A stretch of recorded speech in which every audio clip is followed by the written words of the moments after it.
নমস্কার বন্ধুরা, welcome to log in two bio, যেখানে জানা বিষয়ের অজানা তথ্য আমরা তুলে ধরি আপনাদের সামনে। তো বন্ধুরা, আগের ভিডিওতে যারা মানে কমেন্ট দিয়ে নিজেদের মূল্যবান মতামত জানিয়েছো তাদেরকে সকলকে ধন্যবাদ। আজকে যে টপিকটা পড়বো সেটা হচ্ছে আগেরটার সঙ্গে একটু রিলেটেড, কারণ এর আগে আমরা হিমোস্ট্যাসিস কি সেই জিনিসটা দেখেছি, হিমোস্ট্যাসিসের জন্য যে ফ্যাক্টর গুলো দায়ী সেগুলো দেখেছি।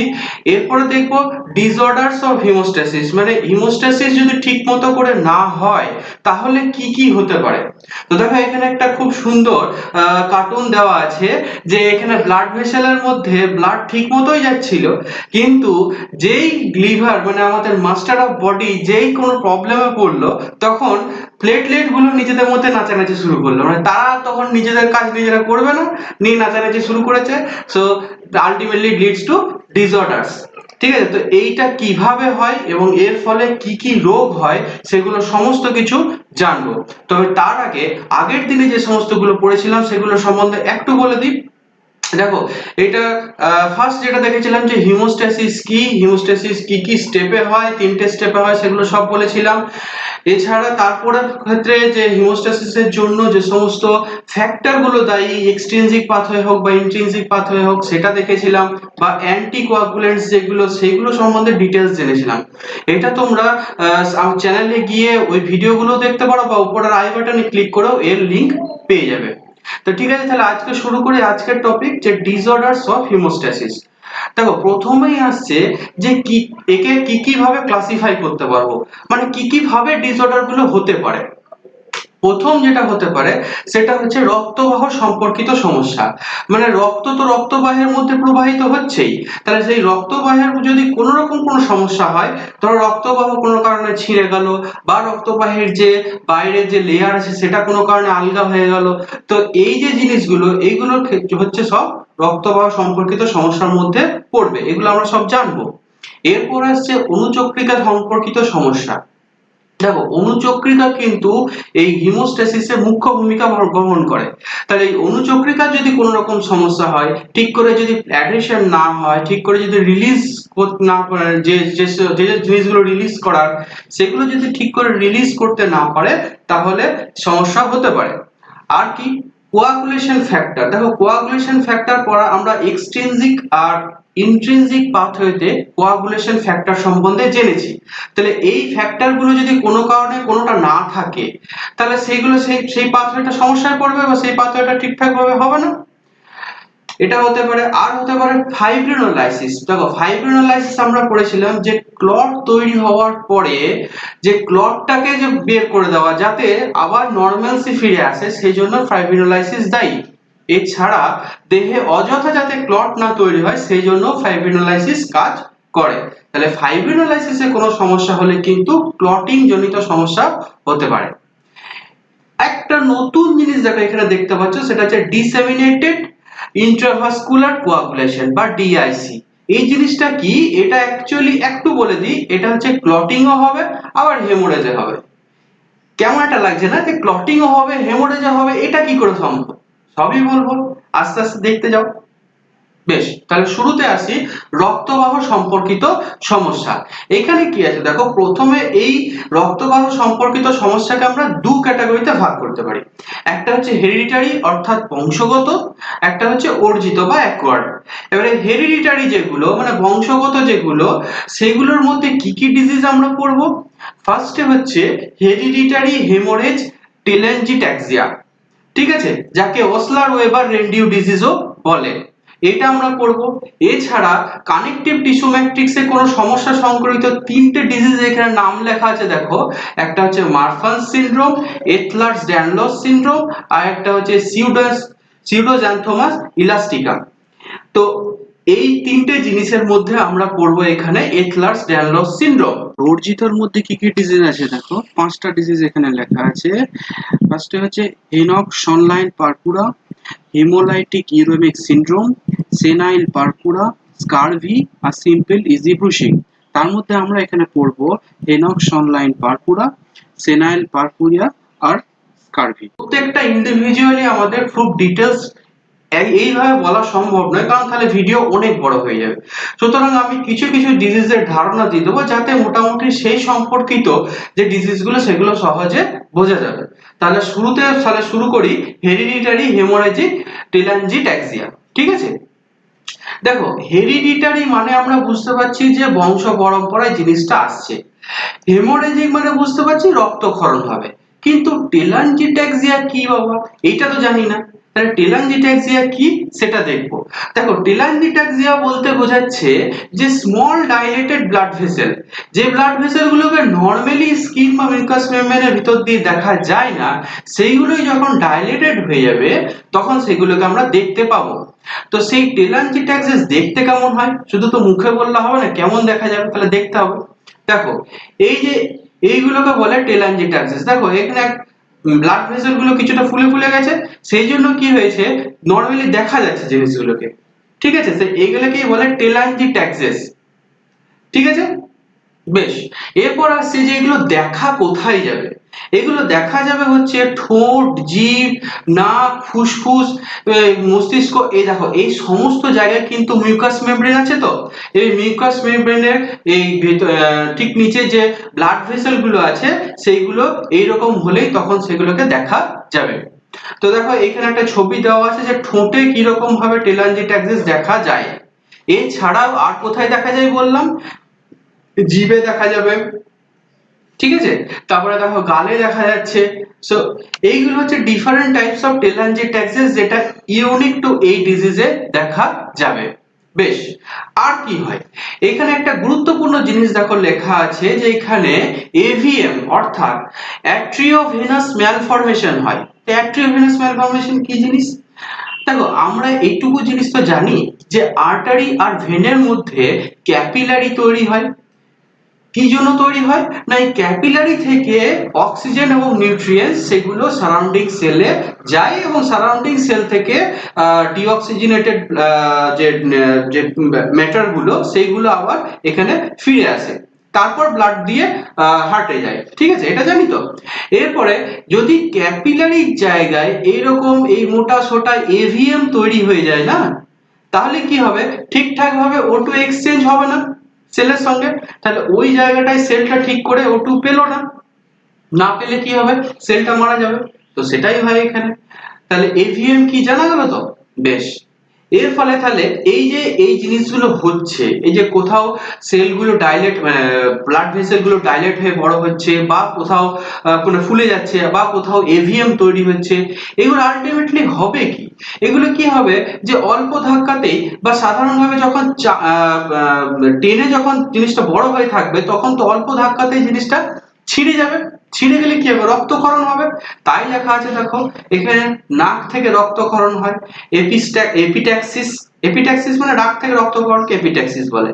এবারে এছাড়া অন্যান্য কোনো জায়গা থেকেও রক্তক্ষরণ হয়। নাক থেকে রক্তক্ষরণ কিভাবে হয় চলো দেখায়। দেখো এইটা হচ্ছে নরমাল, এই দুটো হচ্ছে নরমাল নাকের একটা চিত্র। ঠিক আছে, এইবারে দেখো নিচের যে দুটো দেখো তীর দেওয়া আছে যেগুলো দেখো এই পজিশন গুলোতে দেখো পুরো মনে হচ্ছে ভেতর দিকে রক্তক্ষরণ হয়েছে। ঠিক আছে, তো এইভাবেই নাকে রক্তক্ষরণ এই হেরিডিটারি হেমোরেজিক টেলাঞ্জিওট্যাক্সিয়ার জন্য হয়। ঠিক আছে, আরেকটা ইম্পর্টেন্ট জিনিস যে এটা একটা অটোজোমাল ডমিনেন্ট ডিসঅর্ডার। ঠিক আছে, বেশ। এরপরে আসছি এথলারস ড্যানলস সিনড্রোম। এই কোলাজেন ম্যাট্রিক্স সংক্রান্ত দেখবে নাম লেখা ছিল এথলারস ড্যানলস সিনড্রোম, তিনটে লেখা ছিল, তার মধ্যে বললাম এথলারস ড্যানলস সিনড্রোমটা আমরা জানবো। কি জিনিস না, এতে কোলাজেন তন্তু তৈরিতে সমস্যা হয়। কি রকম, কোলাজেন তন্তু তৈরিতে সমস্যা হয় বলে কি হবে, কারণ দেখো আমরা জানি কোলাজেন তন্তু কোথায় কোথায় থাকে, স্কিনে থাকে, বোনে থাকে, হ্যাঁ, তারপরে ব্লাড ভেসেলের গায়ে থাকে।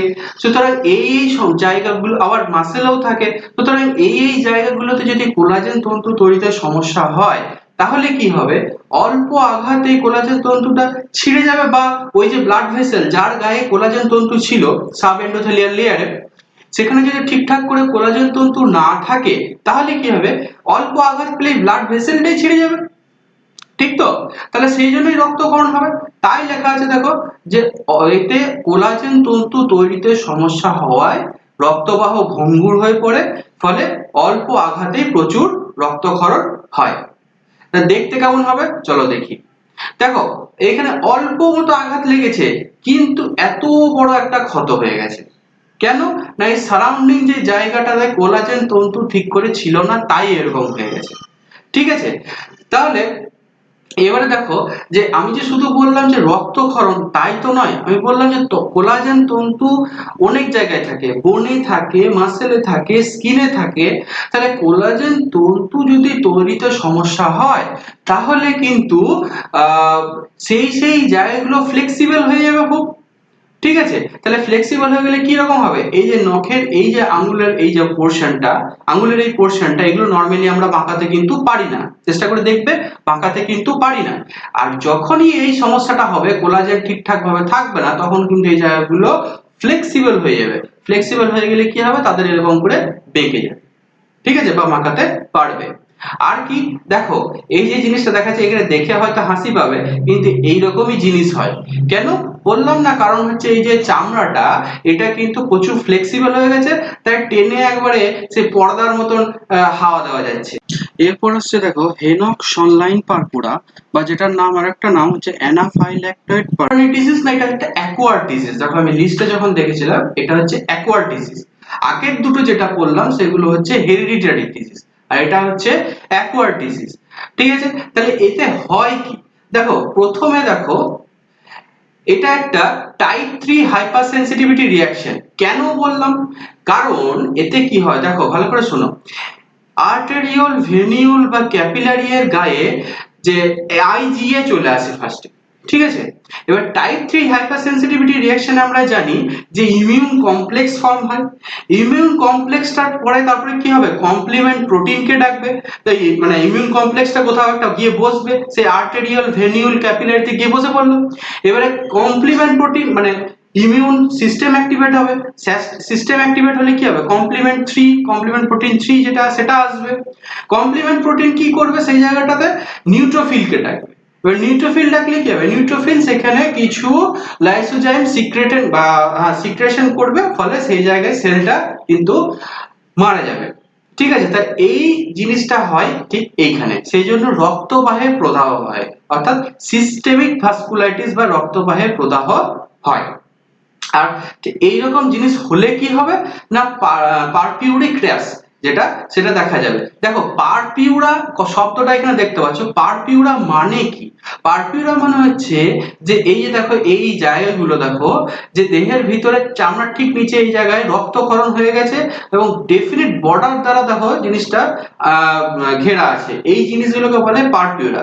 পরবর্তী ক্ষেত্রে আমরা ইকাইমোসিস, হ্যাঁ ব্রুসি আর প্যাচি এই জিনিসগুলো পড়বো। তো প্রত্যেকটা জিনিসের কিন্তু ইন্ডিভিজুয়াল মিনিং আছে, যে কোনটায় কি জিনিস, মানে কোনটায় পারপিউরা হয়, কোনটায় ইকাইমোসিস হয়, সুতরাং প্রত্যেকটা একটু ভালো করে দেখবে।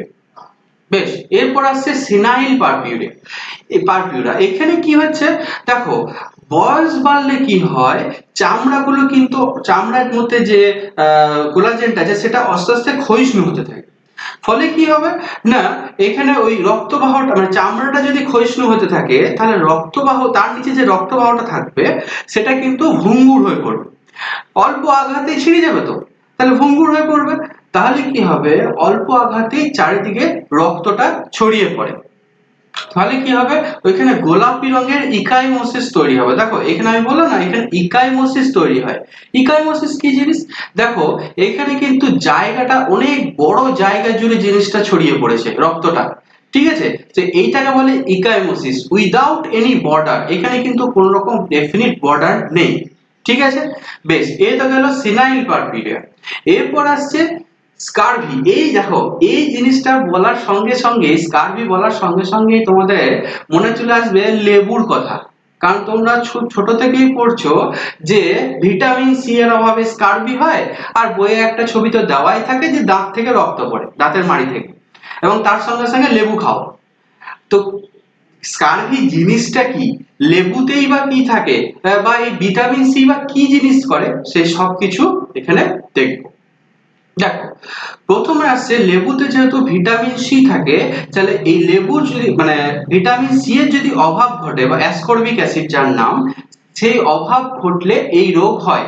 আচ্ছা, এটা শুরু করার আগে একটা জিনিস বলি, আগেকার দিনে মানে যারা নাবিক মানে যারা জাহাজে কাজ করতো তারা তো অনেক দিন ধরে জাহাজে থাকতো, মানে মেইনল্যান্ডের সঙ্গে সম্পর্ক থাকতো না, ফলে তারা ওই ফল বেশি খেতে পেতো না। বিশেষ করে লেবুর যখন অভাব ঘটতো তখন কিন্তু তাদের মধ্যে স্কারভি বেশি পরিমাণে দেখা যেত। সেই জন্যই ওই জাহাজে যারা কাজ করতো ওই নাবিক টাবিক তাদের মধ্যেই কিন্তু এই রোগটা বেশি ধরা পড়তো। ঠিক আছে, তাহলে ভিটামিন সি করে কি এটা আমরা এখানে দেখব। দেখো ভিটামিন সি কোলাজেন তৈরিতে মুখ্য ভূমিকা গ্রহণ করে। ঠিক আছে, এবার তাহলে কি ভূমিকা গ্রহণ করে ভাই, তো ঠিক আছে দেখি। ভিটামিন সি দেখো যে দুটো এনজাইম আছে, একটা হচ্ছে প্রোলিন হাইড্রক্সিলেজ, একটা হচ্ছে লাইসাইল হাইড্রক্সিলেজ। এই দুটো এনজাইমের কোফ্যাক্টর হিসাবে কাজ করে। আর এই দুটো এনজাইম করে কি, দেখো এখানে কিছু লেখা দেখতে হবে না, ছবি দেখো। প্রোলিন হাইড্রক্সিলেজ দেখো এখানে কোথায় লেখা আছে, এই জায়গায় লেখা আছে প্রোলিন এন্ড লাইসাইল হাইড্রক্সিলেজ। প্রোলিন হাইড্রো এই দুটো এনজাইম করে কি না, প্রোলিন আর লাইসিনের হাইড্রক্সিলেশন করে।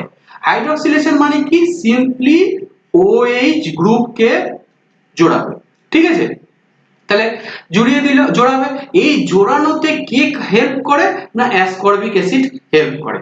ঠিক আছে, ascorbic acid by the help of Fe2 positive একে হেল্প করে এই OH গ্রুপ লাগাতে।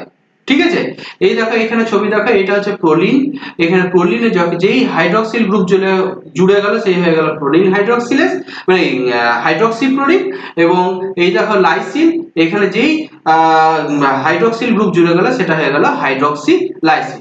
এবার তাহলে মনে হতে পারে এই হাইড্রক্সিল গ্রুপ জোড়ানোর আমার দরকারটাই বা কি, বা এই কোলাজেন সিনথেসিসের সঙ্গে এই হাইড্রক্সি ফ্লোরিন বা হাইড্রক্সি লাইসিনের মানে সম্পর্কটাই বা কোথায়। দেখো এখানে দেখো এই কোলাজেন তন্তুতে দেখো এখানে হাইড্রক্সিল গ্রুপ মানে ওই হাইড্রক্সি লাইসিন বা হাইড্রক্সি ফ্লোরিন গুলো এখানে আছে। যেহেতু আছে তাই এরা ক্রস লিংক করে ট্রোপোকোলাজেন ফর্মেশন করতে পারবে। যারা কোলাজেন ফর্মেশন এর প্রসিডিওরটা জানো তারা খুব ভালো করে জানবে যে এখানে কোলাজেনের যে হাইড্রক্সিল গ্রুপগুলো থাকে তার মধ্যে ক্রস লিংকিং করে ট্রোপোকোলাজেন ফর্ম করতে পারবে, তারপর সেটা স্টেবল হবে। আর যদি এই OH গ্রুপগুলো না থাকে তাহলে কি হবে, দেখো তাহলে দেখো এখানে যদি OH গ্রুপগুলো কম আছে তাহলে কি হবে, যে কোনো ধাক্কায় কোলাজেন গুলো ভেঙে যাবে, ভেঙে গেছে দেখো এখানে। ঠিক আছে, তো এই হলো এই স্কারভি সম্বন্ধে ডিটেলস। ঠিক আছে, বেশ, এরপর আসছি দেখো স্কারভি। হ্যাঁ, এবং স্কারভি অবশ্যই এই জিনিসটা বলতে, এই জিনিসটা তো বলতেই হবে যে এই দাঁতের মাড়ি থেকে রক্তক্ষরণ হচ্ছে, এটা আবার না বললে হয় নাকি। এই ছবিটা তো ছোট থেকেই দেখছো, তাহলে এটা আবার না দেখালে বলবে দাদা এটা আবার দেখালো। তো ঠিক আছে, দেখো তোমাদের জন্য এই দাঁতের মাড়ি থেকে রক্ত পড়া সেই ছবিও দেখানো আছে। এছাড়া আর কি আছে না, এই হাতের মধ্যে বিভিন্ন এই প্যাচ টাইপের জিনিসগুলো হয়, রক্তক্ষরণের ভিতরে ইন্টারনাল রক্তক্ষরণ হয় বলে, সরি এই রক্তক্ষরণ হয় বলে এই প্যাচ টাইপের জিনিসগুলো দেখতে পাওয়া যায়। ঠিক আছে, বেশ, এরপর আসছে অণুচক্রিকা সম্পর্কিত সমস্যা। এতক্ষণ তো গেল রক্তবাহ সম্পর্কিত সমস্যা, তার হেরিডিটারি ডিজিজ দেখলাম, তার অ্যাকোয়ার্ড ডিজিজ দেখলাম। এরপর আসবো অণুচক্রিকা সম্পর্কিত সমস্যা। কি হতে পারে, দেখো এখানে লেখা আছে তিন ভাবে এই সমস্যা হতে পারে।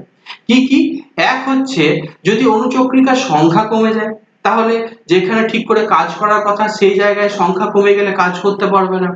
যদি সংখ্যা বেড়ে যায় তাহলে কি হবে, প্রচুর ধরনের থ্রম্বাস মানে ক্লটিং, অযথা ক্লট তৈরি হতে পারে। আর যদি ঠিক করে কাজ করতে না পারে তাহলে সমস্যা হতে পারে। তো প্রত্যেকটা সমস্যার ইন্ডিভিজুয়াল জিনিস কি কি হয় সেগুলো সমস্ত ডিটেলসে জানবো। তো দেখো অণুচক্রিকার নরমাল সংখ্যা কত ব্লাডে, নরমাল হচ্ছে 1.5 লাখ থেকে 4 লাখ, এটা আমরা জানি, মানে 1.5 লাখ থেকে 4 লাখ পার মাইক্রোলিটার, এটা আমরা জানি। এরপরে বলছে যদি 1.5 লাখের থেকে কমে যায় তাহলে কি হবে, তাহলে যেটা হবে সেটাকেই বলছে থ্রম্বোসাইটোপেনিয়া।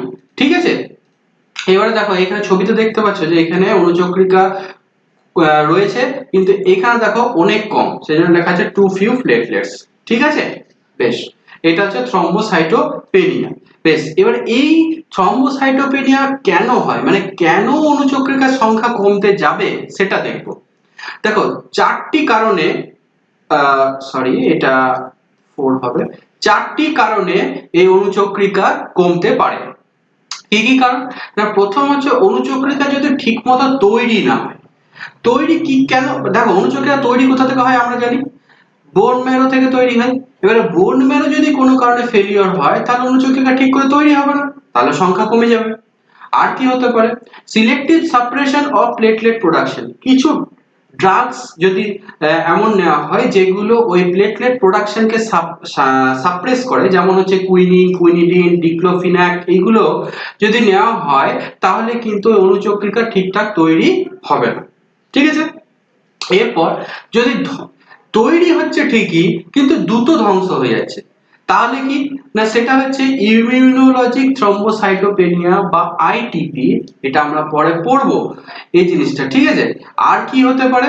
আর হতে পারে স্প্লেনিক সিকোয়েস্ট্রেশন, মানে স্প্লেনোমেগালি, মানে সাইজ, স্প্লিনের সাইজ যদি বড় হয়ে যায় তাহলে এটা হতে পারে। তাহলে সাইজ বড় হয়ে গেলে কি হবে? দেখো এটা একটা হেলদি স্প্লিনের ছবি আর একটা এনলার্জ স্প্লিনের ছবি। স্প্লিনের সাইজ যদি বড় হয়ে যায় তাহলে স্প্লিন অনেক বেশি প্লেটলেটকে স্টোর করে রেখে দেবে। তাহলে স্টোর যদি বেশি করে দেয় তখন কি হবে না, তখন ওই ব্লাডে ফ্রি যে প্লেটলেট গুলো সেগুলোর সংখ্যা কমে যাবে, তখনই হয়ে গেল কি থ্রম্বোসাইটোপেনিয়া। ঠিক আছে, এছাড়া আর কি হতে পারে না, ডাইলিউশনাল লস, মানে বারবার যদি রোগীর দেহে রক্ত ট্রান্সফার করা হয় তখন কিন্তু এই প্লেটলেটের সংখ্যা কমে যেতে পারে। ঠিক আছে, বেশ, এরপর আসছি থ্রম্বোসাইটোপেনিয়ার ফলে হয় কি, মানে সিম্পটমটা কি দেখা যাবে। দেখো থ্রম্বোসাইটোপেনিয়ার ফলে কি হচ্ছে, প্লেটলেটের সংখ্যা যদি কমে যায় তাহলে যেখানে আমার রক্তবাহ মানে রক্তপাত বন্ধ করার দরকার সেখানে রক্তপাত বন্ধ হবে না, তাহলে অযথা রক্তপাত হবে। আর দেহের মধ্যে যদি অযথা রক্তপাত হয় তখন এরকম ছোট ছোট রক্তের ছোপ দেখা যাবে। একে কি বলে? থ্রম্বোসাইটোপেনিক পারপুরা বলে। দেখো ছবিও তোমাদের সামনে এসে দাঁড়িয়ে আছে যে থ্রম্বোসাইটোপেনিক কোনটা। ঠিক আছে, বেশ, এরপর একটা জিনিস এখানে বলা দরকার যে 1.5 লাখের থেকে নিচে হলে তো থ্রম্বোসাইটোপেনিয়া হয়, কিন্তু যদি 50,000 থেকে যদি নিচে কমে, মানে নিচে চলে যায়, বা যদি 10,000 থেকে নিচে কমে যায় তাহলে সেটা কিন্তু খুবই ডেডলি, খুবই মানে সিভিয়ার কন্ডিশন কিন্তু সেটা। ঠিক আছে, বেশ, এরপর আসছে আইটিপি। দেখো এখানে আমি বললাম যে আইটিপি বলবো পরে, তাহলে দেখো এটা হচ্ছে আইটিপি, ইডিওপ্যাথিক থ্রম্বোসাইটোপেনিক পারপুরা। এর আগে নামটা বলেছিলাম ইমিউনোলজিক, তাহলে বলতে পারো যে ইমিউনোলজিক বললাম আবার ইডিওপ্যাথিক বলছি, একই জিনিস। দেখো জিনিসটা ভিতরে জানলেই বুঝতে পারবে যে কেন আমি ইমিউনোলজিক কথাটা বলেছিলাম। প্রথমেই দেখো লেখা আছে অনুচক্রিকা এখানে অনাক্রম্যতা জনিত কারণে ধ্বংসপ্রাপ্ত হয়। তাহলে ইমিউনোলজিক কারণে এখানে ডিস্ট্রাকশন হচ্ছে, কেন হচ্ছে, কিভাবে হচ্ছে দেখতেই পাবে। দেখো এখানে অটো প্লেটলেট অ্যান্টিবডি তৈরি হয়, মানে ব্যক্তির দেহে নিজের প্লেটলেটের এগেইনস্টেই অ্যান্টিবডি তৈরি হচ্ছে। মানে প্লেটলেটের অ্যান্টিবডি, যে অ্যান্টিবডিগুলো তৈরি হচ্ছে সেই অ্যান্টিবডিগুলো প্লেটলেটের কিসের এগেইনস্টে? দেখো আমরা জানি যে প্লেটলেটের গায়ে অনেক গ্লাইকোপ্রোটিন আছে, কিছু গ্লাইকোপ্রোটিনের কথা কিন্তু আমরা হিমোস্ট্যাসিস পড়ার সময় পড়েছিলাম, মনে আছে কি? যে ওই জিপি1বি যার মাধ্যমে ভিডব্লিউএফ এর সঙ্গে বাইন্ড করছিল কোলাজেন লেয়ারের সাথে, এছাড়া কি জিপি2বি3 যার মাধ্যমে নিজেদের মধ্যে জুড়ছিল।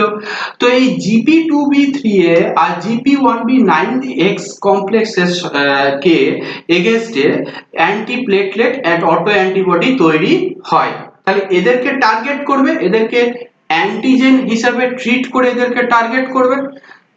টার্গেট করবে মানে কি, অ্যান্টিবডি বাইন্ড করবে, বাইন্ড করার পরে সে দেখো ম্যাক্রোফেজ খেয়ে ফেলবে, ultimately leads to platelet destruction. ঠিক আছে, বেশ, এরপর আসছে দেখো তাহলে এর সিমটম গুলো কি। এর সিমটম গুলো হচ্ছে প্যাচিয়াল হেমোরেজ, মানে ঠিক প্যাচের মতো দেখা যাবে দেখো এরকম। তারপরে সহজে ইজি ব্রুশিং, সহজে মানে অল্প ধাক্কা লাগলেই রক্তক্ষরণ হবে। দাঁতের মাড়ি থেকে রক্তক্ষরণ হতে পারে, নাক থেকে রক্তক্ষরণ হতে পারে, ঠিক আছে। বেশ, এরপর আসছে থ্রম্বোসাইটোসিস। দেখো থ্রম্বোসাইটোপিনিয়া দেখলাম, যেখানে মানে থ্রম্বোসাইট বা প্লেটলেটের সংখ্যাটা কমে যাচ্ছিল, এবার যদি বেড়ে যায় তাকে কি বলবো, থ্রম্বোসাইটোসিস। তাই লেখা আছে দেখো, অনুচক্রিকার সংখ্যা যদি 4 লাখের মানে নর্মাল রেটের থেকে যদি বেড়ে যায় তাহলে হয়ে যাবে থ্রম্বোসাইটোসিস। যদি বেড়ে যায় তাহলে কি সমস্যা হতে পারে, দেখো যদি বেড়ে যায় তাহলে অযথা ক্লট তৈরি হবে না, যেখানে দরকার নেই সেখানেও ক্লট তৈরি হয়ে যাবে, ঠিক আছে। তাহলে এখানে দেখো কি আছে, এখানে দেখো ছবিতে দেখতে পাবে, এই ছবিটা হচ্ছে নরমাল, আর এখানে দেখো প্লেটলেটের সংখ্যা প্রচুর বেড়ে গেছে, এটা হচ্ছে থ্রম্বোসাইটোসিস, ঠিক আছে। বেশ, এরপরে এতক্ষণ আমরা দেখলাম যে অনুচক্রিকার সংখ্যা যদি ঠিক মতো না থাকে তাহলে কি হতে পারে। এরপরে দেখো অনুচক্রিকা যদি ঠিক মতো কাজ না করে তাহলে কি করে হবে, কি হবে। দেখো এইটার আন্ডারে আবার দু রকম ভাবে একে ভাগ করা যায়, এক হচ্ছে বংশগত মানে হেরিডিটারি কি কি ডিজিজ সেটা আমরা দেখব, আর এক হচ্ছে অ্যাকোয়ার্ড কি কি ডিজিজ সেটা আমরা দেখব। হেরিডিটারির মধ্যে দেখবো Bernard Soulier syndrome, von Willebrand disease, এই দুটোই হচ্ছে কিসের মধ্যে না ডিফেক্টিভ প্লেটলেট অ্যাডিশন। দেখো আমরা তিনটে স্টেপের কথা বলেছিলাম প্লেটলেট প্লাগ ফরমেশনে, যদি না মনে থাকে তাহলে একবার প্রিভিয়াস ভিডিওটা দেখে নাও বা আই বাটনে ক্লিক করে প্রিভিয়াস ভিডিওটা একবার দেখে নিতে পারো, সেখানে লিংক পেয়ে যাবে। এবারে দেখো আমি বলি প্লেটলেট প্লাগ ফরমেশনে তিনটে স্টেপ ছিল, অ্যাডেশন, এগ্রিগেশন আর রিলিজ রিঅ্যাকশন, ঠিক আছে। এরপরে তাহলে এই যদি অ্যাডেশন ঠিকঠাক না হয় তাহলে কি কি ডিজিজ হতে পারে না, এই দুটো ডিজিজ। যদি এগ্রিগেশন ঠিকঠাক না হয় তাহলে কি কি ডিজিজ হতে পারে না, থ্রম্বাসথেনিয়া বা গ্ল্যাঞ্জমানস ডিজিজ। আর যদি প্লেটলেট রিলিজ রিঅ্যাকশন না হয় ঠিকঠাক করে তাহলে কি হতে পারে, এগুলো সব আমরা জানবো, ঠিক আছে। তার সঙ্গে সঙ্গে অ্যাকোয়ার্ডে অ্যাসপিরিন থেরাপি সম্পর্কেও জানবো। বেশ, তাহলে প্রথমে দেখি বার্নার্ড সোলিয়াস সিনড্রোমে হচ্ছে, এটা একটা অটোজোমাল রিসেসিভ ডিসঅর্ডার, আমি আগেই বললাম যে এটা একটা হেরিডিটারি সিনড্রোম। এবার তাহলে হেরিডিটারি ডিসঅর্ডার যদি হয় তাহলে এটা হচ্ছে অটোজোমাল রিসেসিভ ডিসঅর্ডার, ঠিক আছে। এক্ষেত্রে দেখো কি বলছে, এক্ষেত্রে যে গ্লাইকোপ্রোটিনের মাধ্যমে অনুচক্রিকাটা রক্তবাহী দেওয়ালের সঙ্গে যুক্ত থাকে সেই গ্লাইকোপ্রোটিনটি থাকে না। যদি না থাকে তাহলে কি হবে, ঠিক করে অ্যাডিশন করতে পারবে। দেখো ওই স্টেপে আমি বলেছিলাম যে অনুচক্রিকা GP1B এর মাধ্যমে VWF এর সঙ্গে যুক্ত হয় এবং VWF তাকে নিয়ে গিয়ে কোলাজেনের সঙ্গে বাইন্ড করে, আর কি না GP2B3 এর মাধ্যমে নিজেদের মধ্যে যুক্ত হয়। এরপর তাহলে এই গ্লাইকোপ্রোটিন যদি ঠিকঠাক না থাকে তাহলে অনুচক্রিকা রক্তবাহী দেওয়ালের সঙ্গে ঠিকঠাক ভাবে যুক্ত হতে পারবে না, না পারলে কি হবে, প্লেটলেট অ্যাডিশন হবে না, তাহলে প্লাগ ফরমেশনই হবে না। ভন উইলেব্র্যান্ড ডিজিজ দেখো কি বলছে, এটা একটা খুবই গুরুত্বপূর্ণ ডিজিজ, কিন্তু শুধু এইখানে নয়, আমরা পরেও এই জিনিসটা সম্বন্ধে ডিটেইলস জানবো।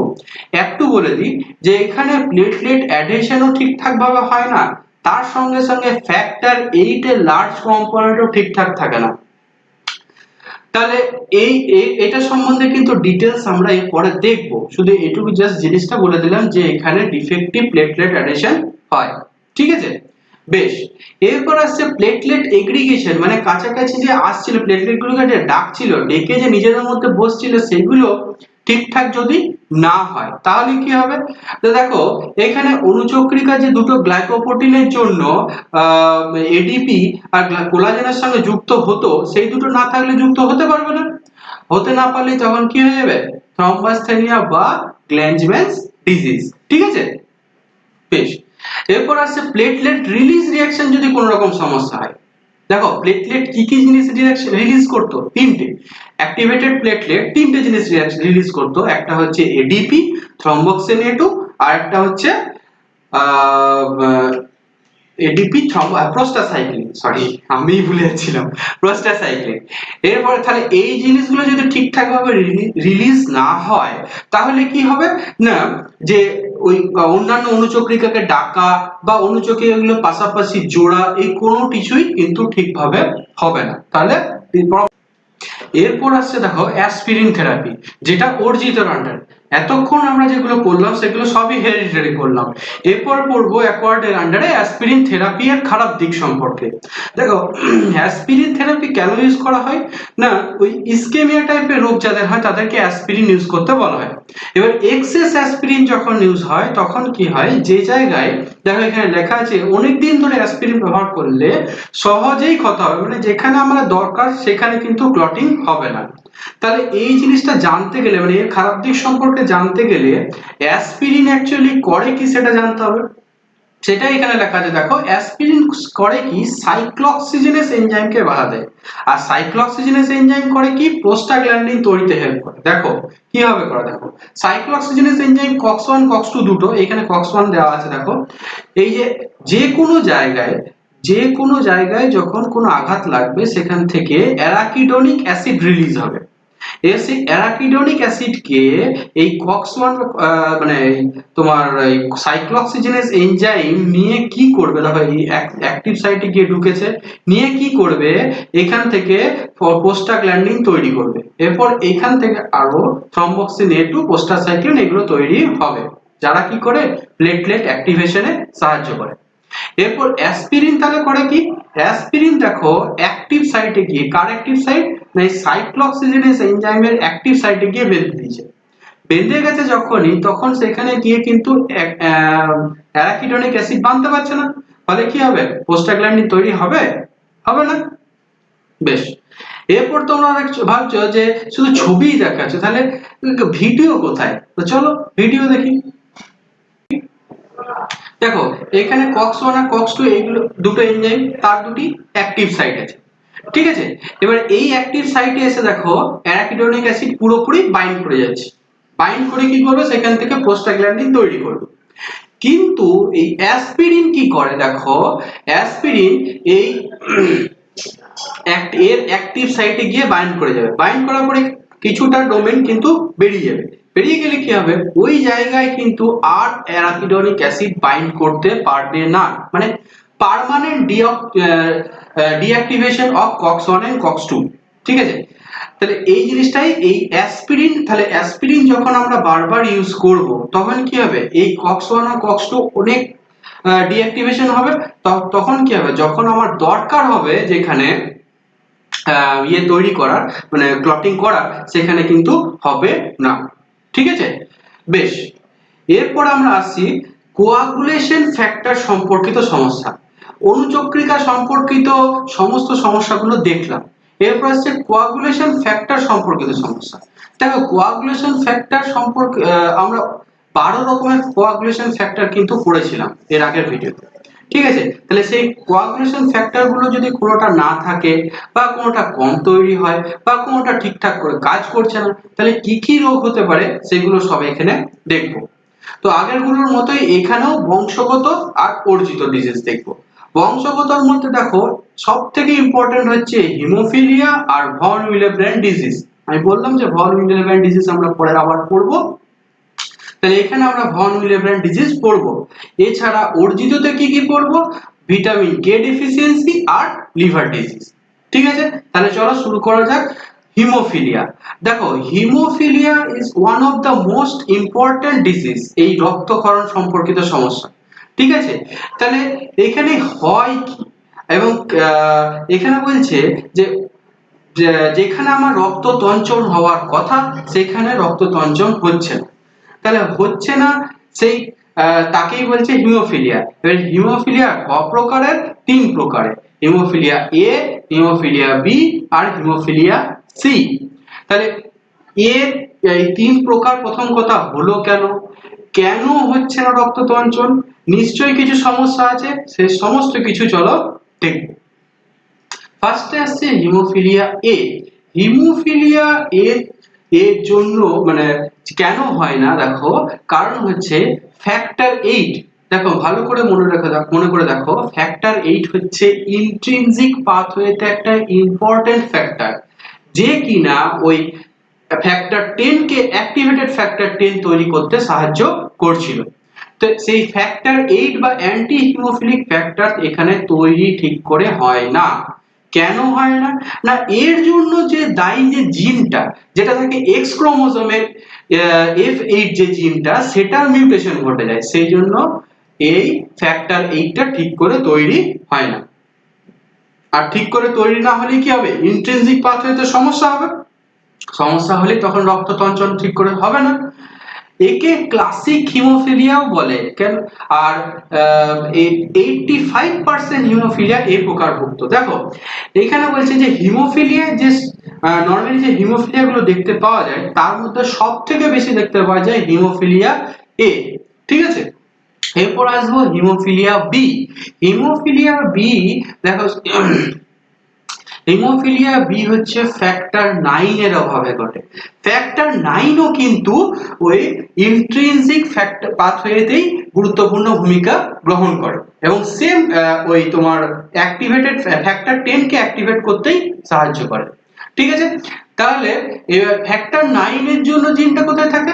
এটাও থাকে দেখো এক্স ক্রোমোসোমে অবস্থিত F9 জিনটা, ঠিক আছে। এর মিউটেশনের জন্য এই ফ্যাক্টর 9 কিন্তু ঠিক করে তৈরি হয় না।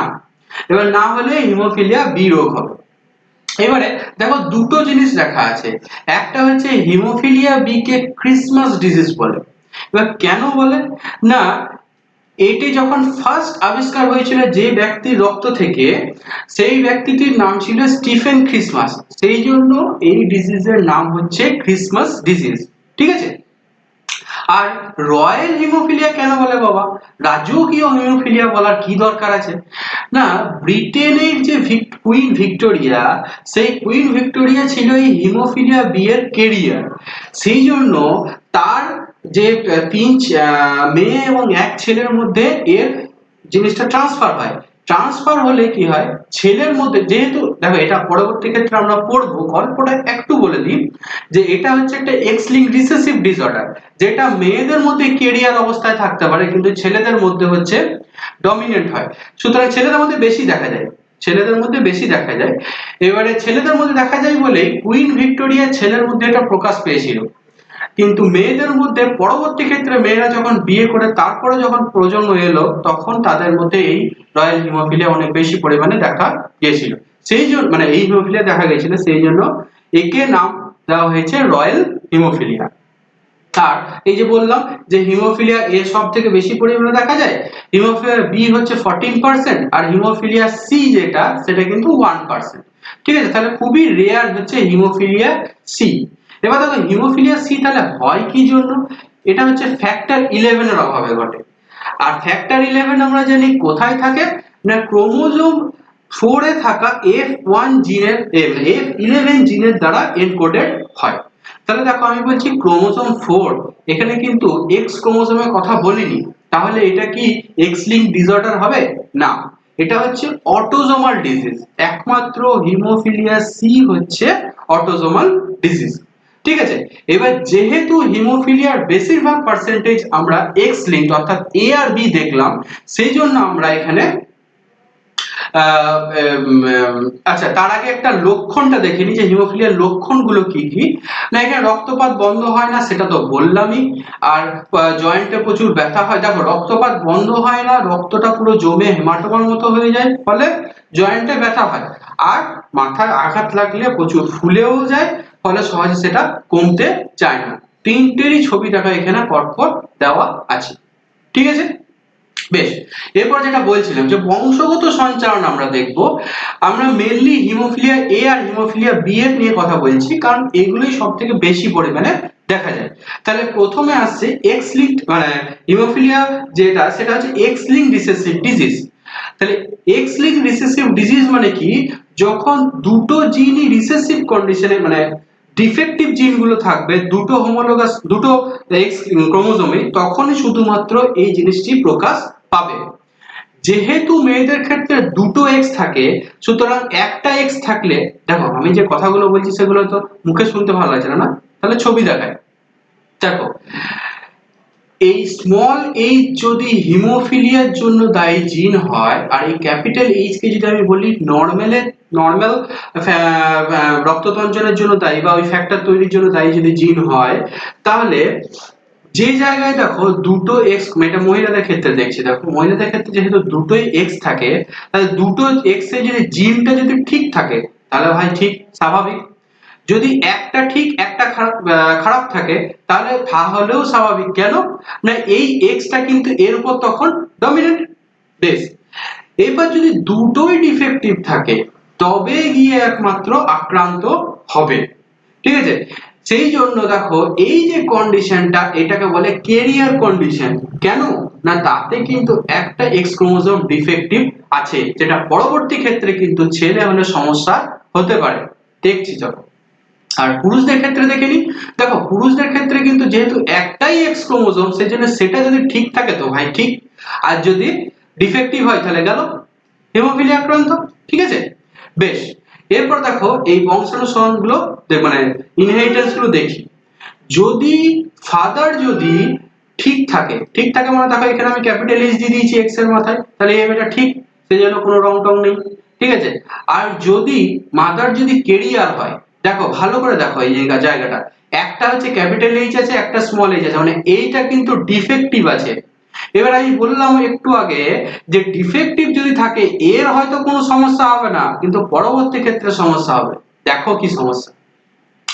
এবারে এই এক্স এই ওয়াই ক্রোমোজোম যখন এই ভালো এক্স ক্রোমোজোমকে নেবে তখন কি হয়ে গেল ভালো ছেলে, ঠিক আছে। মানে ভালো ছেলে মানে কি, মানে সুস্থ, ঠিক আছে। এবারে এই ওয়াই ক্রোমোজোম যখন আবার এই এক্স ক্রোমোজোম ডিফেক্টিভ এক্স ক্রোমোজোমটাকে নেবে তখন কি হবে, তার হয়ে গেল হিমোফিলিয়া, ঠিক আছে। আর মেয়ের ক্ষেত্রে দেখো এক্স ক্রোমোজোমটা যখন ভালোকে নিচ্ছে তখন তো পুরোপুরি সুস্থ, আর যখন খারাপটাকে নিচ্ছে তখন কিন্তু ডিজিজ হচ্ছে না, কিন্তু এখানে ক্যারিয়ার হিসাবে ফিমেলদের ক্ষেত্রে রয়েছে, ঠিক আছে। আরেকটা দেখাই দেখো। এবারে দেখো এইখানে দেখছি যে ফাদার যদি ডিজিজড হয়, ফাদারের এক্স ক্রোমোজোমটা ডিফেক্টিভ মানে এই জিনটা ডিফেক্টিভ, তাহলে কি হবে। আর এই মাদার যদি ক্যারিয়ার হয়, একটা ডিফেক্টিভ একটা ঠিক, ঠিক আছে। দেখো প্রথমে যেটা আসছে যে এই ওয়াইটা যদি এই ভালো জিনটাকে নেয় মানে ভালো ক্রোমোজোমটাকে নেবে তাহলে তখন কি হবে না সুস্থ ছেলে, যদি খারাপটাকে নেয় তাহলে কি হয়ে গেল হিমোফিলিয়া আক্রান্ত। আর মেয়েদের ক্ষেত্রে দেখো এই এক্স এইচ মানে যে ডিফেক্টিভটা যদি ভালোটাকে নেয় তাহলে হয়ে যাবে ক্যারিয়ার। দেখো এই কন্ডিশনটা ক্যারিয়ার, কেন না এটা তখন ডমিনেন্ট হয়ে যাবে। আর রিসেসিভ মানে দুটোই যদি ডিফেক্টিভ এক্সএইচ হয়ে যায় তখন সেক্ষেত্রে কি হবে, সেই ক্ষেত্রেই একমাত্র মেয়েদের ক্ষেত্রে হিমোফিলিয়া ডিজিজটা দেখা যাবে, ঠিক আছে। বেশ, এরপরে হিমোফিলিয়া বললাম, এরপর দেখো আসছে খুব ইম্পর্টেন্ট একটা ডিজিজ, সেটা হচ্ছে ভন উইলেব্রেন্ড ডিজিজ। এতক্ষণ আমরা দেখলাম ফ্যাক্টর 8 এর সমস্যার জন্য হিমোফিলিয়া এ, ফ্যাক্টর 9 এর জন্য হিমোফিলিয়া বি, আর ফ্যাক্টর 11 এর জন্য হিমোফিলিয়া সি। এরপর আছে ভন উইলেব্রেন্ড ডিজিজে দেখো ভন উইলেব্রেন্ড ফ্যাক্টরটা থাকে না বা তৈরি ঠিক করে হয় না। ভন উইলেব্রেন্ড ফ্যাক্টর কি করছিল, দেখো ভন উইলেব্রেন্ড করছিল, দেখো ছবি দেখো এখানে, যেখানে যে কোনো জায়গায় যখন ওই কেটে যাচ্ছিল সেই জায়গায় ওই প্লেটলেট গুলোকে ভন উইলেব্রেন্ড ফ্যাক্টর ওই কোলাজেনের সঙ্গে বাঁধতে সাহায্য করছিল। এবার যখন ভন উইলেব্রেন্ড ফ্যাক্টর যদি না থাকে তাহলে প্লেটলেট গুলো এখানে কোলাজেনের সঙ্গে বাঁধতে পারবে না, তাহলে রক্ত যেমন বেরোনোর সেরকম বেরিয়েই যাচ্ছিল, ঠিক আছে, বেরিয়েই যাবে। এবার তাহলে তাই লেখা আছে যে ভন উইলেব্রেন্ড ফ্যাক্টর অ্যাকচুয়ালি প্লেটলেট অ্যাডহেশনে সাহায্য করে। আর ভন উইলেব্রেন্ড ফ্যাক্টরের যে ফ্যাক্টরটা যে এনকোডেড হয় সেই জিনটা থাকে কোথায়, ক্রোমোজোম 12 জিনে, ক্রোমোজোম 12 এ যে জিনটা থাকে সেখান থেকে এটা এনকোডেড হয়। দেখো ক্রোমোজোম 12 বলেছি, এক্স ক্রোমোজোম বলিনি, সেজন্য এটা হয়ে গেল অটোজোমাল ডিজিজ, আর এটা হচ্ছে অটোজোমাল ডমিন্যান্ট ডিজিজ, ঠিক আছে। এরও বংশানুসরণ দেখবো। তার আগে একটা জিনিস একটু বলে দিই যে ফ্যাক্টর 8 এর লার্জ কম্পোনেন্টটিও এই ভন উইলেব্রেন্ড ফ্যাক্টরে থাকে না। এইটা অনেক জায়গায় তোমরা লেখাটা পাবে না যে লার্জ কম্পোনেন্ট, তাহলে কেন বলছি, এখনই তো বললাম যে ফ্যাক্টর 8 থাকে না হিমোফিলিয়া এ তে। দেখো হিমোফিলিয়া এ তে ফ্যাক্টর 8 এর স্মল কম্পোনেন্টটা থাকে না, আর এই ভ্যান উইলেব্রেন ডিজিজে কিন্তু লার্জ কম্পোনেন্টটা থাকে না, অ্যাকচুয়ালি ফ্যাক্টর 8 এর স্মল কম্পোনেন্টটাই বেশি ইম্পর্টেন্ট, যেটা কিনা হিমোফিলিয়া এ তে থাকে না। ঠিক আছে, এরপরে ভন উইলেব্রেন ডিজিজের আমরা বংশানুসরণ মানে ইনহেরিটেন্স দেখবো। দেখো এখানে আমি বললাম অটোজোমাল ডমিনেন্ট ডিজিজ, মানে এই ক্রোমোজোমে দেখো এইটা হচ্ছে আনএফেক্টেড, মানে দেখো দুটো জিনই কিন্তু ভালো। দেখো এখানে সাদাটা হচ্ছে আনএফেক্টেড মানে ভালো, আর ডিপ ব্লুটা হচ্ছে এফেক্টেড, সুতরাং সেইভাবে দেখতে হবে। এইখানে দেখো ফিমেলের মধ্যে একটা ভালো একটা খারাপ। এবারে বলবে তাহলে একটা ভালো একটা খারাপ হলে তাহলে ডিজিজড হয়ে গেল কি করে? দেখো যেটাই খারাপ সেটাই ডমিনেন্ট হয়ে যাবে। আমি এখন কি বললাম যে অটোজোমাল ডমিনেন্ট ডিজিজ, মানে যে ডিজিজ যে ক্রোমোজোমের যে জিনটা সমস্ত ক্রোমোজোমের মধ্যে যে জিনটা ডিজিজ সেটাই ডমিনেন্ট হয়ে যায়। এখানে রিসেসিভ তো বলিনি, ডমিনেন্ট বলেছি, তাহলে ডমিনেন্ট হয়ে গেলে ডিজিজ হয়ে যাবে। এবারে যখন এ পরবর্তী ক্ষেত্রে আসবে, দেখো দুটো সেম জিনিস, দুটো যখন ঠিক আছে জিন তখন ঠিক, যখন একটাও যখন খারাপ তখনই এফেক্টেড, সেটা ছেলে হোক বা মেয়ে হোক। ঠিক আছে, বোঝা গেল? বেশ, এরপর আসছে ভিটামিন কে এর অভাব। ভিটামিন মানে এটা কিন্তু দেখবে অ্যাকোয়ার্ড এর মধ্যে পড়বে, ইনহেরিটেন্স এর জিনিসগুলো কিন্তু মানে বংশগত জিনিসগুলো কিন্তু আমরা করলাম। এরপর আসছে অ্যাকোয়ার্ড ডিজিজ কোনগুলো? ভিটামিন কে, দেখো ভিটামিন কে আমরা এর আগের ভিডিওতে পড়েছিলাম যে যে এনজাইম গুলো থাকে সে ইনঅ্যাক্টিভ জাইমোজেন থেকে অ্যাক্টিভ জাইমোজেন তৈরি করতে কার্বক্সিলেশনে কে সাহায্য করে না ভিটামিন কে সাহায্য করে। ঠিক আছে, তাহলে এই ভিটামিন কে দেখো রিডিউসড ফর্মে কি করছিল, কার্বক্সিলেশন করছিল। কার কার্বক্সিলেশন করছিল? ইনঅ্যাক্টিভ জাইমোজেনের কার্বক্সিলেশন করে অ্যাক্টিভ জাইমোজেন করছিল, ফলে তারপর সেখান থেকে আবার অ্যাক্টিভ ক্লটিং ফ্যাক্টর গুলো তৈরি হচ্ছিল। শুধু ক্লটিং ফ্যাক্টর নয়, প্রোটিন সি, প্রোটিন এস প্রভৃতি তৈরি প্রোটিন সি, প্রোটিন এস প্রভৃতি তৈরিতেও কাজ করে। ঠিক আছে, আর পড়েছিলাম দেখো ঠিক কোন জায়গায় না, ওয়ারফারিনের জায়গায় পড়েছিলাম। দেখো ওয়ারফারিন কিন্তু এই ভিটামিন সি ইপক্সাইড ভিটামিন কে ইপক্সাইড রিডাকটেজ কে ব্লক করছিল। ঠিক আছে, এবারে দেখো ভিটামিন কে আমরা পাই কোথায়? দেখো ভিটামিন কে আমরা সবুজ শাকসবজিতে পাই, সেটা আমরা জানি। এছাড়া কোলনে যে ব্যাকটেরিয়া থাকে সেটাও কিছুটা ভিটামিন কে তৈরি করে। ঠিক আছে, এরপর আসছে দেখো লিভার ডিজিজ। এরপর চলে এসেছি মাস্টারের জায়গায় ভাই। লিভার লিভার ডিজিজ হলে কি না হয়, দেখো এত টাইপের লিভার ডিজিজ এখানে লিস্ট করা আছে। ঠিক আছে, প্রত্যেকটা টাইপের লিভার ডিজিজ দেখো এখানে হলেই রক্তক্ষরণের সমস্যা কিন্তু হবেই। কেন?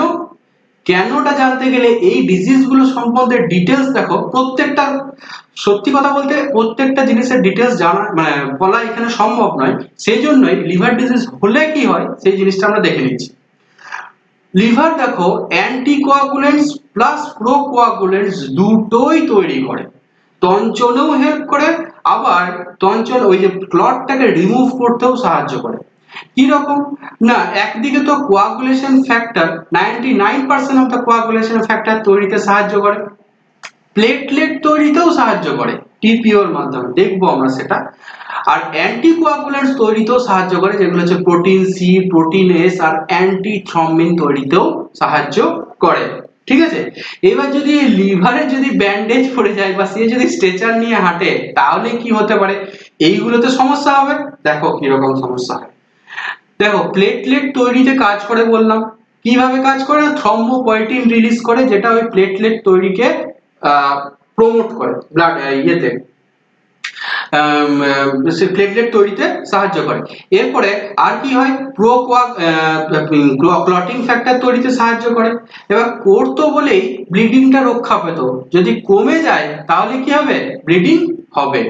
ঠিক আছে, আবার অ্যান্টিকোয়াগুলেন্টস কে এখানে সিক্রেশন করতো মানে তৈরিতে হেল্প করতো বলেই আমার থ্রম্বোসিস হতো না। ঠিক আছে, আর যদি না করতে পারে তখন কি হবে? থ্রম্বোসিস হয়ে যাবে। এরপর দেখো আসছে ফাইব্রিনোলাইসিস, এই তো গেল লিভার গেল। এরপর শেষের দিকে চলে এসেছি, দেখো ফাইব্রিনোলাইসিস সম্পর্কিত সমস্যা। ফাইব্রিনোলাইসিস আমরা কোথায় পড়েছি? দেখো যে অনিয়ন্ত্রিত ক্লট বা যেখানে সেখানে ক্লট হচ্ছে সেটা রিমুভ করতে, বা ক্লট তৈরি হয়েছে সেটাকে বের করে পুরো রিমডেলিং করতে ফাইব্রিনোলাইসিসের কাজ বলেছিলাম। তাহলে ফাইব্রিনোলাইসিস সম্পর্কিত সমস্যা হলে একটা যে ডিজিজ সেটা হচ্ছে হাইপোফাইব্রিনোলাইসিস। এতে হয় কি না, এতে ক্লট ঠিক মতো করে ব্রেকডাউন হয় না। কেন হয় না না, দেখো এখানে ভালো ইম্পর্টেন্ট জিনিস দেখো, প্লাজমিনোজেন অ্যাক্টিভেটর যেগুলো টিপিএ বা ইউপিএ, টিপিএ মানে টিস্যু প্লাজমিনোজেন অ্যাক্টিভেটর, বা আর আরেকটা হচ্ছে ইউপিএ মানে ইউরোকাইনেস প্লাজমিনোজেন অ্যাক্টিভেটর, এর বিরুদ্ধে অটো অ্যান্টিবডি তৈরি হয়। তৈরি হলে কি হবে, এগুলো ডিগ্রেড করে যাবে। ডিগ্রেড করলে কি হবে, ফাইব্রিনোলাইসিস প্রক্রিয়া কি চলবে? চলবে না। তাহলে কি হবে, যেখানে সেখানে থ্রম্বোসিস হবে। এছাড়া কি আলফা 2 প্লাজমিন এর ঘাটতি হলে কি হবে, দেখো এই ছবিটা দেখো, ছবিটা দেখো আগেও দেখিয়েছিলাম যে টিপিএ, দেখো এই টিপিএ যদি ঘাটতি হয়, এখনই বলছিলাম হাইপোফাইব্রিনোলাইসিস যদি টিপিএ ঘাটতি হয় তাহলে কি হবে, প্লাজমিনোজেন তখন ঠিক করে এই ফাইব্রিনোজেন গুলোকে রিমুভ করতে পারবে না, মানে এফডিপি করতে পারবে না, ফলে প্রচুর ক্লটিং হবে। ঠিক আছে, এরপরে যদি আলফা 2 প্লাজমিন যদি অ্যান্টিপ্লাজমিন যদি না থাকে তখন কি হবে, সেটা আবার ঠিক উল্টো জিনিসটা হবে। তখন দেখো এই প্লাজমিন প্রচুর অ্যাক্টিভেট হবে, তখন কি হবে, প্রচুর মানে যেখানে দরকার আমার সেখানেও কিন্তু ফাইব্রিন ডিগ্রেড করে যাবে, ফলে কি হবে, রক্তক্ষরণ হবে। এটাই দেখো এখানে লেখা আছে যে আলফা 2 প্লাজমিনের ঘাটতি হলেও হবে। আবার টিপিএ অপসারণে, দেখো টিপিএ অপসারণে লিভারের কিন্তু একটা ইম্পর্টেন্ট ভূমিকা আছে। তাহলে লিভার যদি ওই স্ট্রেচার নিয়ে দাঁড়িয়ে থাকে তাহলে লিভার যেমন দেখো লেখা আছে লিভার সিরোসিস, তাহলে কিন্তু টিপিএ অপসারণ হবে না। আর না হলে তখন ফাইব্রিনোলাইসিস সম্পর্কিত যে সমস্ত সমস্যাগুলো হবে হওয়ার কথা সেটা হবে। ঠিক আছে, বেশ। এরপর আসছে দেখো ডিসেমিনেটেড ইন্টারভাস্কুলার কোয়াগুলেশন। এই জিনিসটা কিছু জনের কাছে নতুন হলেও হতে পারে, এবং যারা জানে তারা কিন্তু অলরেডি জানে। তা এবার একটু জিনিস বলি যে এখানে কিন্তু দেখো, এখানে দেখতে পাচ্ছ যে ক্লটিংও হচ্ছে আবার ব্লিডিংও হচ্ছে। তো এটা কি করে হয়, তো চলো দেখি যে ক্লটিং ব্লিডিং কিভাবে হয়।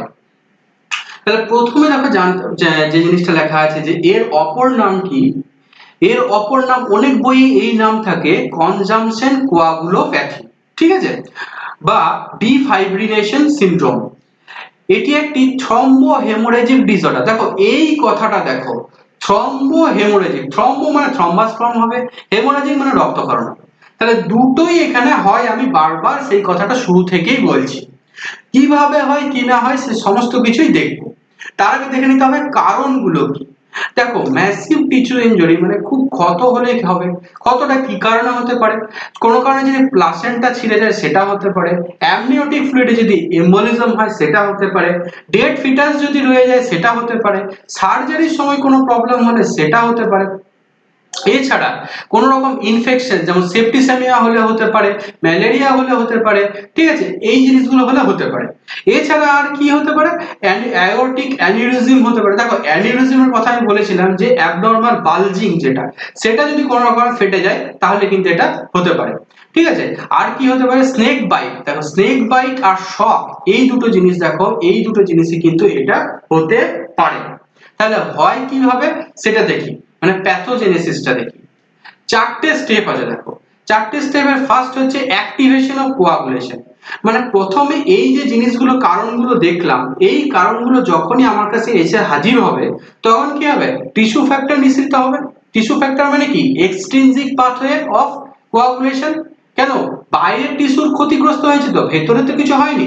তাহলে টিস্যু ফ্যাক্টর অ্যাক্টিভেট হলো, ফলে কি হবে, এক্সট্রিনজিক পাথওয়ে অ্যাক্টিভেট হবে। তাহলে কি হবে, থ্রম্বাস তৈরি হবে, মাইক্রোথ্রম্বাই। আর মাইক্রোথ্রম্বাই তৈরি হওয়ার ফলে কি হবে, সেই জায়গায় সরি যেখানে মাইক্রোথ্রম্বাই তৈরি হবে সেই জায়গায় প্রচুর তোমার অনুচক্রিয় জল চলে আসবে। তাহলে যেখানে দরকার আমি সেখানে পাবো না, সেখানে তখন ব্লিডিং হবে। দেখো লেখা পড়লাম, এবারে ছবি দেখবো। এই যে টিস্যু ইনজুরি হয়েছে, টিস্যু ইনজুরির সাথে সাথে সেপসিস, হ্যাঁ, এন্ডোথেলিয়াল ইনজুরি যাই হোক না কেন, ultimately leads to release of tissue thromboplastin বা টিস্যু ফ্যাক্টর। ঠিক আছে, এবার টিস্যু ফ্যাক্টর যখনই রিলিজ হবে এক্সট্রিনজিক কোয়াগুলেশন পাথওয়ে হবে। ঠিক আছে, এক্সট্রিনজিক পাথওয়ে নিয়ে তৈরি কি হবে, ইন্ট্রাভাস্কুলার কোয়াগুলেশন। এছাড়া যদি এখানে দেখো এন্ডোথেলিয়াল মানে ইনার যদি কিছু সমস্যা হয়, যেটা অ্যাওর্টিক অ্যানিউরিজম যদি কিছু সমস্যা হয়, তাহলে সেটা কিন্তু ইন্ট্রিনজিক কোয়াগুলেশন পাথওয়ে অ্যাক্টিভেট হয়ে, এটা এক্সট্রিনজিক আর এক্ষেত্রে ইন্ট্রিনজিক পাথওয়ে অ্যাক্টিভেশন হয়ে আলটিমেটলি কি হবে, ক্লট তো তৈরি হবে রে বাবা। ঠিক আছে, তাহলে ক্লট তৈরি হলো, তাহলে এই ক্লট যখনই তৈরি হলো সেই জায়গায় প্রচুর ওই তোমার অনুচক্রিত গুলো সেই জায়গায় চলে গেল, ক্লটিং ফ্যাক্টর গুলো সেই জায়গায় চলে গেল। ঠিক আছে, তাহলে কনজাম্পশন অফ ক্লটিং ফ্যাক্টর, এখানে প্রচুর কনজাম্পশন হলো। এর ফলে কি হচ্ছে, কনজাম্পশন এদিকে হচ্ছে ঠিকই, কিন্তু ফাইব্রিনোলাইসিস তো থেমে নেই। এরপর ফাইব্রিনোলাইসিস ওখানে হচ্ছে, বাকি চারিদিকেও যদি হয়ে যায় তখন কি হবে দেখো, তখন সেই জায়গায় যেখানে দরকার সেইখানে আমার তখন কিন্তু আমি ওই অনুচক্রিকা ক্লটিং ফ্যাক্টর পাচ্ছি না বলে সেই জায়গা হয়ে গেল ব্লিডিং, আর যেখানে ওই থ্রম্বাসটা রয়ে গেল সেখানে হয়ে গেল ইসকেমিয়া। ঠিক আছে, ইসকেমিয়া দেখবে আমি স্ট্রোকের ভিডিওতে ফার্স্টে বলেছিলাম ইসকেমিয়া কি জিনিস। ঠিক আছে, বেশ। এরপরে হয় কি, মানে সিমটম কি কি হয়, রক্তকরণ হয়, সে তো ভাই বুঝতেই পারছো রক্তকরণ হবে, আর তার সঙ্গে সঙ্গে ওই থ্রম্বাস তৈরি হবে, এবং থ্রম্বাস তৈরি হলে কি হবে, ইসকেমিয়া হলে বিভিন্ন অর্গানে গিয়ে সেই ইসকেমিয়া গুলো আটকে গিয়ে কি হবে, অর্গান ড্যামেজ করবে। তাই লেখা আছে এখানে দেখো, মেনলি কিডনি ড্যামেজের সঙ্গে এটা সম্পর্কযুক্ত, সেই জন্য এখানে কিডনির ছবি দেওয়া আছে। ঠিক আছে, তাহলে এতক্ষণ আমরা সমস্ত রোগ সম্পর্কে ডিটেলসে জানলাম। ঠিক আছে, তাহলে এটুকু জিনিস তো অন্তত বুঝতে পারলে যে কাটলে বাইরে ব্যান্ডেজ দেবে ঠিকই, কিন্তু অনেক সময় এমন রক্তক্ষরণও হয় যেগুলো বাইরে ব্যান্ডেজ দিয়ে কিন্তু ঠিক হয় না।